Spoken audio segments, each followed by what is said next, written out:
Welcome to the Leaders in Law podcast, the podcast that takes you inside the minds of the most successful lawyers in every episode. Brought to you by Conventus Law.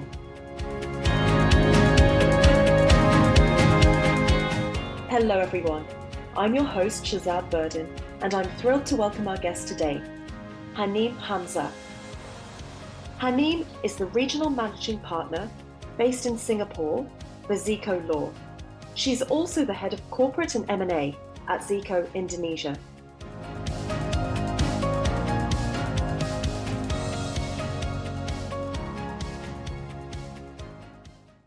Hanim, welcome. Thank you so much for being on the Leaders in Law podcast. Thank you. Good morning. And thank you, Conventus Law and Shazad, for making time to chat this morning. Well, I can't wait to hear all about you because you have so much to tell us. You are such an accomplished person. Could you start by just maybe explaining briefly for our listeners what it is you do as both the regional managing partner and the head of corporate and M&A at ZICO? Thanks. Well, I've been very fortunate and humbled, I guess, to have a group of partners that's very supportive in my leadership capacity. I've been with the firm now for over 2 decades, so the journey has been quite long, working in various jurisdictions. And finally here in Singapore, performing this strategic management role, I think it's location-wise is key, because this is where a lot of our key clients are located. ZICO Law is a network of independent law firms in Southeast Asia. We have 18 offices in 10 countries. And as the regional managing partner, I run a regional executive committee that I speak to every 2 weeks. And on these calls, we talk about financials, we talk about resources, we talk about client pitches and other programs or focuses that we do together as a network.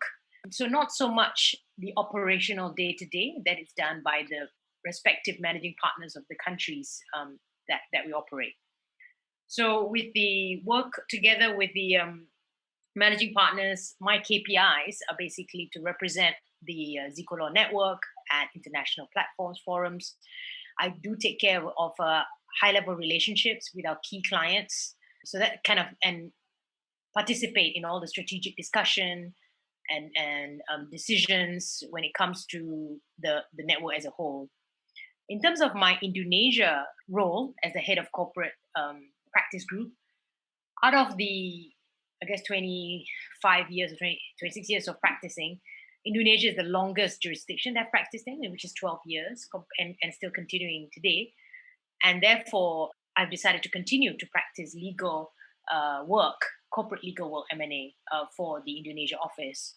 I think it's important as a leader when you do management role in a law firm that you do have a good balance of client work and management work. Because I think that the client work helps to guide you in your management and leadership capacity. It's so interesting because you're a practicing lawyer and you trained as a lawyer. I've always thought it's interesting when you become a partner because you suddenly have to take on a management role that you haven't actually been trained specifically for. At least most of us haven't. Most of us haven't studied business or management. We've studied law. So you're in a very important executive management role. How did you acquire the skills to do that? Was it on the job or did you study separately for that? I did. Or perhaps both. Yes, I think it's a combination of both. Yeah. Early on in my educational, journey, after obtaining my law degree and being called to the bar in the UK, I attended an MBA program in the UK. So that helped, in terms of some management and leadership tools at an early stage. Yes. But thereafter, there's a lot of it is also learning from the job when I was in Japan, when I was in Jakarta, Indonesia, and Malaysia, and of course, Singapore, learning through the years. At one point, I think about 10 years ago, I went to a leadership program at Stern University, NYU in New York. So that also helped kind of to sharpen some of the management leadership skills. What I found is that it's not just, you learn the theory, but on the job, and also participating in conferences and discussions with other leaders also help. I am the senior co-chair of the Law Firm Management Committee of the International Bar Association. So that's the largest bar association in the world with more than 170 countries and 80,000 members. And the committee that I chair comprised of law firm leaders. So, during these committees, we have law firm leaders from all around the world get together and talk about issues that we all pretty much face together, like talent Mm, issues, mm. pricing, clients, business development, management. So I think you need to be open to learn from every Mhm. avenue because there's so much to learn, and as the business gets more and more complex. So I believe that from very early on in your life, you had in mind that you would become a lawyer. How did your early years, your upbringing, affect your decision to go into law? Yeah, I think it was recorded when I was 10 in a TV interview. Yes. The host asked me, "What do you want to be when you grow up?" And I just said lawyer. This is like I don't think I actually knew what it meant, the word lawyer, but I was probably influenced a lot by television. Kind of I was watching. I think when I was younger, programs like LA Law. And I think I don't know. The readers here, some of you are maybe too young to remember, but those kind of Mhm. TV programs sometimes shape what you think you want to be. And at that point, I guess I thought Yes. lawyer is going to court and arguing cases, which actually I'm not a litigator at all. Yes. But yeah, I guess media and a lot of my decision to be who I want to be is through my parents. They've been very very supportive, both Mm, my father and mother, very committed to our education, mm, myself and my siblings. And I was very fortunate that at 16 I was given scholarship by the Malaysian government to go to the UK to study, where I mhm. continued to stay on for about 9 years. Yes. So that journey of helped me to become the lawyer that I am today. So your question of how did it shape? I think both the media and also my parents supportive, and I guess as an early, even from an early age, I was very talky. So maybe that that kind of one of the prescriptions of a lawyer. I would certainly agree with you there. And you've already said that you were admitted to the bar in the UK. So that obviously the talking part was very important. And maybe I know that you have a lot of talents. I think you've just said that your parents really nurtured your education, supported your education, but you're an extremely well rounded person, which you haven't alluded to yet. You're an athlete and a musician as well. So I think they must have supported you a lot through lots of different interests as well. Was acting one of them? I know that music, singing, and being an athlete in general, you've done marathons and so on. What about acting? Did that come Yes, up on yes. your radar? Yeah, I mean, kind of amateur acting, I guess, at school and primary and secondary school. Did some of Yes. those as well. I think one thing, both my mom and dad, they knew that to go through life, you do have to have different outlets. There's a lot of stress comes from many different angles, I guess, through work, through personal life. So Mm, having passion in different things, I think is important. mhm. um, so it's about kind of positive mental well-being and physical well-being as well. So yeah, with their encouragement and support, I've had the opportunity to delve and do many different things. I Mm. still have a active jazz quartet that we perform when we can. We haven't been together since COVID, of course, but we had the pleasure of performing in different jazz venues in Jakarta, in Delhi, in Seoul, in Malaysia, Kuala Lumpur. So this jazz quartet, we do jazz numbers, and it's one of my I guess deep passion is performing. I Yes. play a couple of instruments, play the guitar, the piano, the drums, but mainly I'm the vocalist of the group. So that outlet I find really calms me and help me uh, channel off any work stress. As Yes. lawyers, as you know, we work in a very Yes. highly stressful environment. Mm, So it's important to have this human channel. And on the physical yes. side, from a very young age, Mm, we were mm, running and participating in many races. My parents would make sure that we are active, in sports and doing different things. So taekwondo and all this kind of stuff.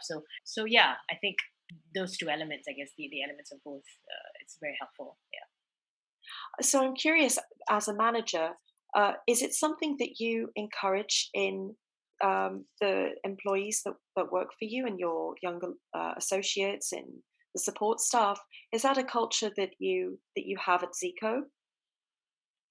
Yes, definitely. We do have a very supportive culture at the firm. At the different offices, we have this program called the Total Wellness Initiative, TWI, that I started when I became regional That's managing great. partner. So Yes. within the TWI, you do the mental activities, kind of runs and together and things like that, sporting activities. And then we also Yes. have these musical groups performing bands, a bit like a American Idol kind of thing, like a ZICO Law Idol, where different teams, kind of perform when we get Mhm. together for performance, musical, and the mental well-being as well. We are the first law firm in Southeast Asia to sign on to the MBC Charter, the Mindful Business Charter that was started Yes.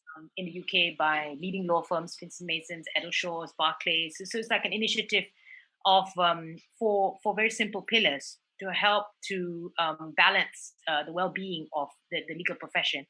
So it comes from both the law firms and the client initiative. And I'm very proud of that, that we signed on to that, because it's a commitment to, to kind of be your whole self. I mean, at work and have all these different passions that, and I guess we're an intersection of different things, and so celebrating that and encouraging that is very important to me when I lead in my role. Well, I think that's great. I love that you are the first law firm that's adapted that charter. I'm very aware that there are many, many courses that are important to you. Would you like to tell us about some of those? Yeah, I think in the beginning, in the first few years of in this position, I was very busy kind of learning, what's expected of the position, getting to know, of course, all my managing partners, Yes. understanding, their, what drives them and what's important to them, and so that we can steer the ship to the same direction. So that took Hmm. years to really hone in, and we were also completing our 10 out of 10 offering. At that time, we were only 8 out of 10. So Mm. Brunei and the Philippines came in into ZICO Law Network during my leadership time as a regional managing partner. And after that, it's kind of pretty much settled. I realized that in a when one is in a position of leadership, one does have considerable influence, both internally and externally. And so Yes. with that come responsibility, Right. and should not be taken for granted. So certain things like civil liberties, Mm. issues of LGBT rights, it's something that's quite close to my heart, and I'm big on kind of inclusion and diversity issues. Of course, women issues. We've had many women roundtable events in the firm. We had a reading of the Vagina Monologues in the Evans at ZICO Law as well. Try to do that. And last year we also did something for the men as well, kind of men mental health. We're very lucky that more than 54% of our leadership comprised of Yeah. female.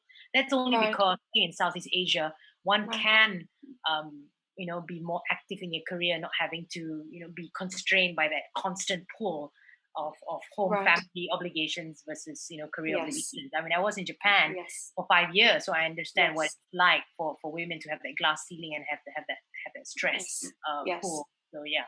I'm glad that you mentioned Japan because I wanted to ask earlier in your career, you had the opportunity to live and work in several different places. I think Japan was one of the first after you became an associate solicitor. But could you take me back to your training contract and then how you ended up in Japan? Sure, sure. Well, it was actually initially as a conman from ZICO Law to a leading law from Japan, Anderson Mori Tomotsune. And Right. it was supposed to be a 1 year, 1+1 at the maximum, supposed to return to Kuala Lumpur. But I guess, time passed and I was doing reasonably well. I think they liked me in Japan. So they offered for me to be, kind of more permanent. So I did resign Yes. from ZICO Law and stayed on with the firm in Tokyo, and continued on for altogether 5 years. So those were the years of 2000, 2005. It was great because I was very new into my career and I was doing really exciting instruments and transactions where you wouldn't see yet in the shores. 'Cause at that point in Malaysia, the capital markets were just, I guess, opening up, and instruments like REIT and securitization and warrants and those kind of transactions were not prevalent yet in Southeast Asia. So having been in Tokyo and being part of those kind of transactions, and some are award winning, were very good at honing my skills as a young lawyer, as a transaction lawyer. And in Tokyo, it's a very Yes. dynamic city. and learning how things are done the Japanese way, I think was very, very important. It's As a young very lawyer. different. Yes, exactly. I think Very it's just different. so precise, and how how things are done, how the culture is very rich and very unique. So I learned Yes. extremely, a lot from my 5 years in Tokyo. You alluded to the fact that women have the glass ceiling in Japan, and that it's actually easier to overcome that where you are now. Is that one of the reasons why you decided to go back to Southeast Asia from Japan? One of many. I think it's very important to come back to the region to then, be part of the growth of this region. Southeast Asia is very dynamic with many young, population, a big, and as a single, I guess, Asian economic community at that point, 2005, coming as a bloc. So there's a lot of opportunities in trade within Southeast Asia. And ZICO Law was just perfectly poised as a regional firm, because at that point, I believe we had about 4 out of 10 countries when I came back in 2005. So seeing that growth, I think, was really challenging. I mean, to be honest, after Tokyo, what I really wanted to do was go back to London. And, I was a young 30-year-old lawyer, kind of getting a work opportunity in the city, in London, or even New York. I was interviewing in some firms. Yes. But yeah, the ZICO Law kind of came also into the offering, and having thought quite hard about where I want to be. It felt like at that point Jakarta was just really exciting as a market coming out of long regime, and it's such a giant in Southeast Asia. I think being in Jakarta was just something that I couldn't say no to. So that also, it was a partnership position at a young age, at 30. So I felt I was ready for that. I was kind of just after Japan, I was kind of wanting to do and wanting to be part of a new challenge, and managing and growing an office in a new environment. It was just, so you can imagine, from Japan to Jakarta, when everything is by the book in Japan, and very precise, to everything is pretty much a bit more fluid, because it's such a growing, it's such a dynamic city.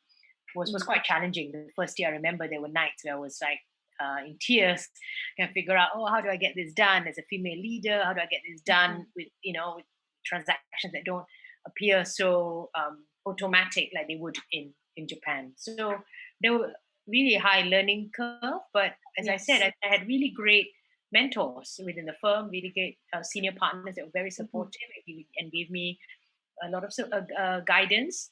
And within 2 years of being in Jakarta, I was offered equity in the firm. I guess then it's pretty much history. Yes. Yeah. You become a lot more committed to the growth of the ZICO Law as a firm. Yeah.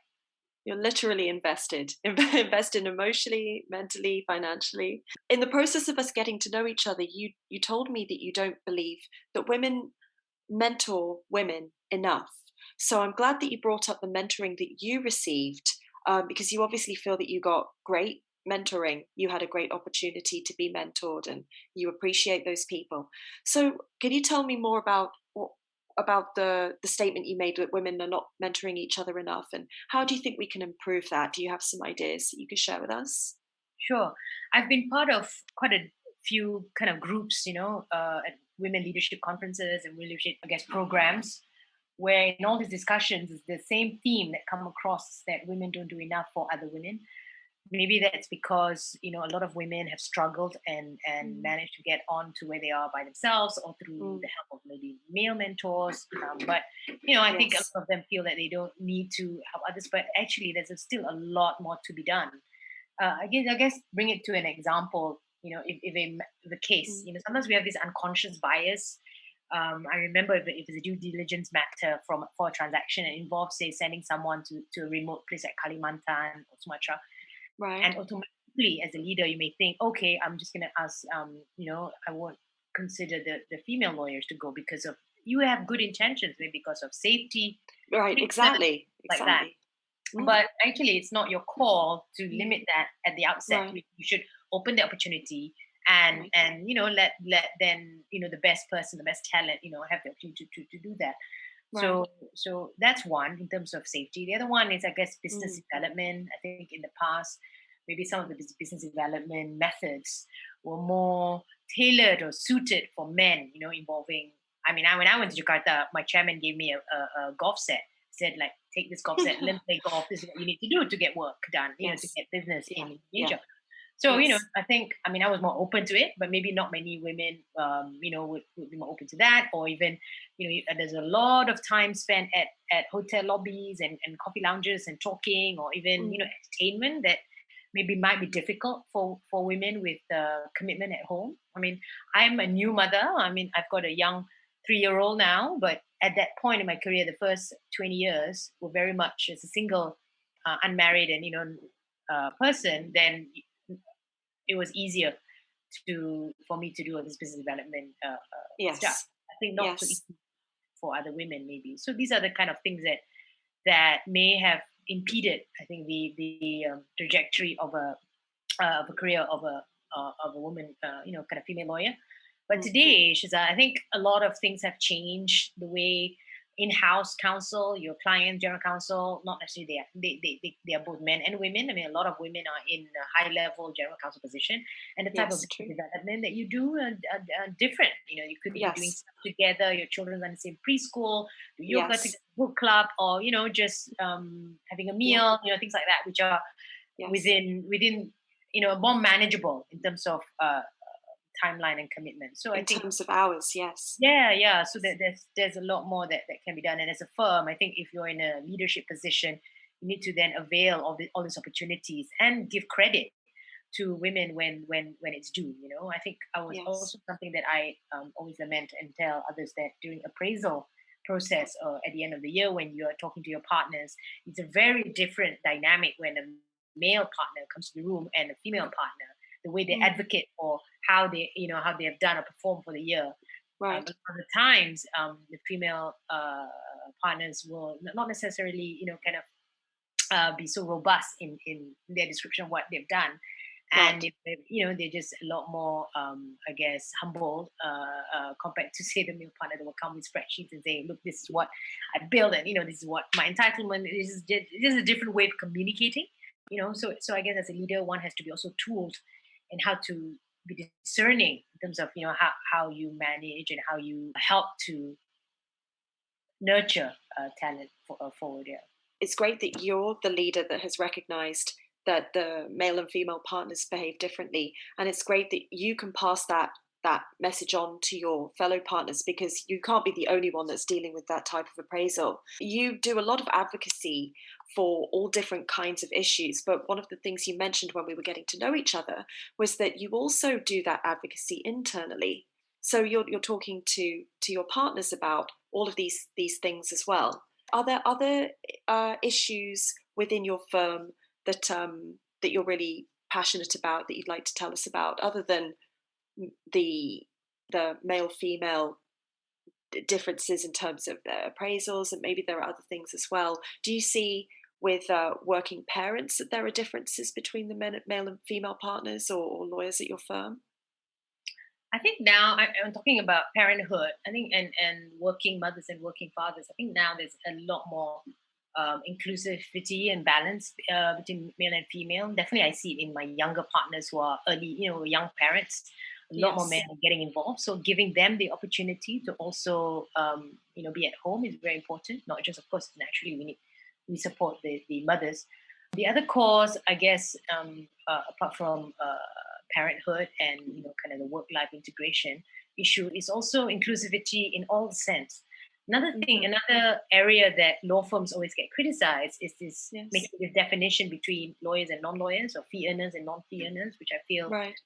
it's really archaic, because you need to have every soldier, whatever. I guess you're going to move an army forward. You need everybody's participation, not Right. just from the lawyers or the partners, but also from your talent, your business development, your support group, finance. So really including them in the Yes. decision making process, including them in the performance management, so that they're deserving of the kind of contribution that they made towards the success of a law firm is very important. I think that's Yes. something the inclusivity of all professionals, not just lawyers, within an organization, as a law firm organization that's very lawyer centric. It's important. The other thing is, of course, minority rights. I think disability.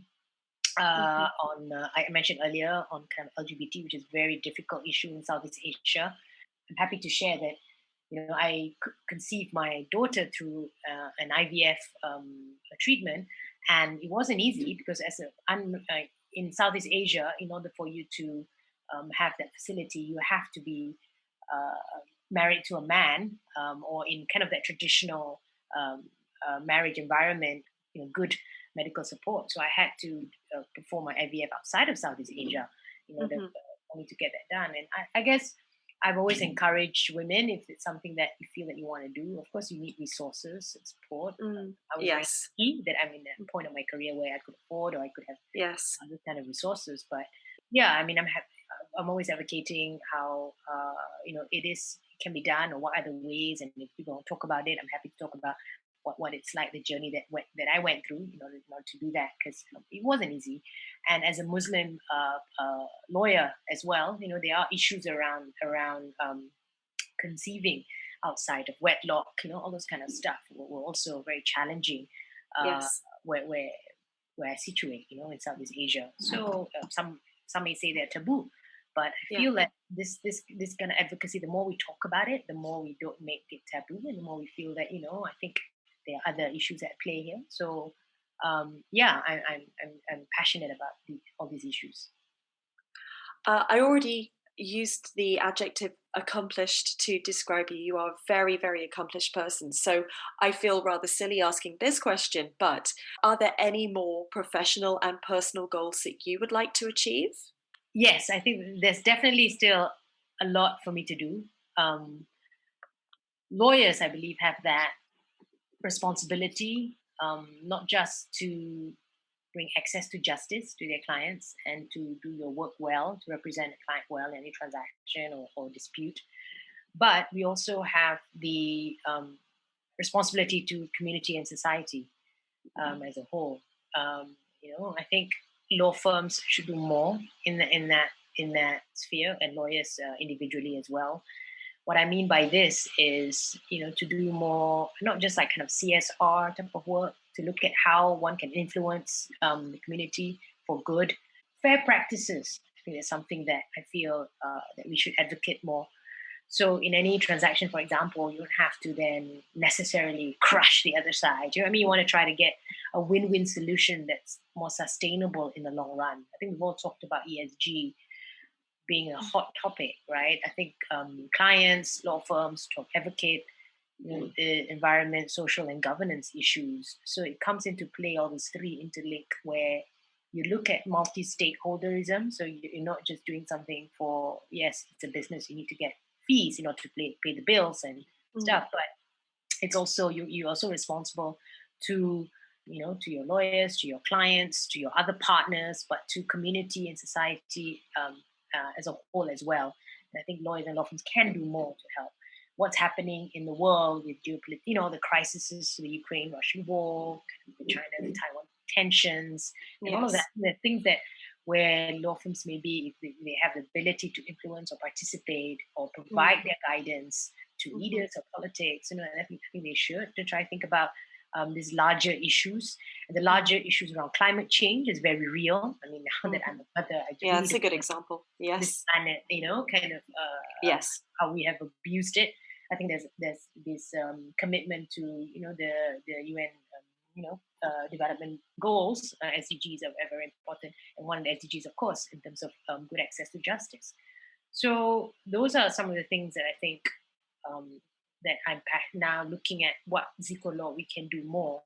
And it's not easy because they're not easily measurable in kind of the usual client where billings and targets, you get the fees. It's actually outside of, I guess it's a larger thing, and outside of your usual parameters of KPIs.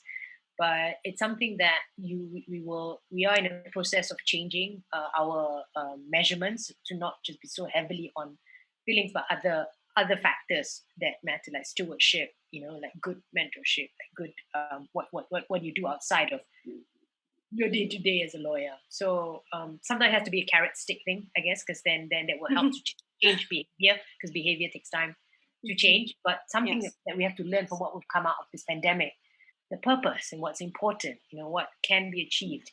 I think it's good to just really listen and try to make these changes. If not, we wouldn't learn anything from the last 2 years, and we'll just continue as usual, and that would be just a waste. Oh, yes, I fully agree. My final question to you is not an easy one necessarily, but what would you advise your younger self if you were able to go back and say, Hanim, you should know about this, beware of this when you're becoming a lawyer or in the course of your practice as a lawyer? What advice would you give your younger self? I would advise my younger self to listen more, take time to kind of just learn and listen more. I think I've always said this, that, we are given 2 ears and 1 mouth, so we should be kind of doubly listening than speaking. And half the time, lawyers, I find, they kind of talk more than they listen. I think there's a lot It's more. very true. Listening. I think communication is really key. It solves quite a lot of the issues, because we are in the business of people and Yes. services, right? Professional services. So listening Yes. to listening to the people, listening to what's going on. I think learning from that. I think it's very important. Not maybe making judgment that kind of quick judgment until you kind of considered a lot of factors and talk to people. And I think you can never really over communicate. I would also advise to find my younger self what my values, be clear and be authentic to those values. Because in the lifetime, this journey as a lawyer, you may be persuaded to go, to kind of go away from your comfort zone, and if you're very clear about and authentic about who you are and what's important to you, then that will help you to become a good leader, I think. Because those finding yourself parts, I think it is a very important tool to have. I did do a course of training, I think, with at ZICO Law to our senior associates, I think about a year or a year and a half ago, talking about the purposeful lawyer and what are the things they need to do. It's kind of like sit back and find out about what's important to you, what are your causes, what are things that you want to achieve, right? Because in the 24 hours, we do so much of our time is in our work. So let's make that, something enjoyable. Let's make that something fulfilling, so that then, you kind of go through life really proud of the kind of work that you do. Yes. Hanim, you are a fascinating person, and I've really enjoyed talking to you. And I really, truly hope that you can continue doing the advocacy you do, and that the goals that you still want to achieve, that you get to do those, and that you keep sharing your generosity with all of the people that you've mentioned. And thank you again. Just thank you so much for being here and talking to us tonight. Thank you. Thank you so much for having me. Thank you for joining us on this episode of the Leaders in Law podcast, brought to you by Conventus Law. To learn more about Conventus Law and read about the latest legal news, please visit www.conventuslaw.com. Until the next time, bye for now.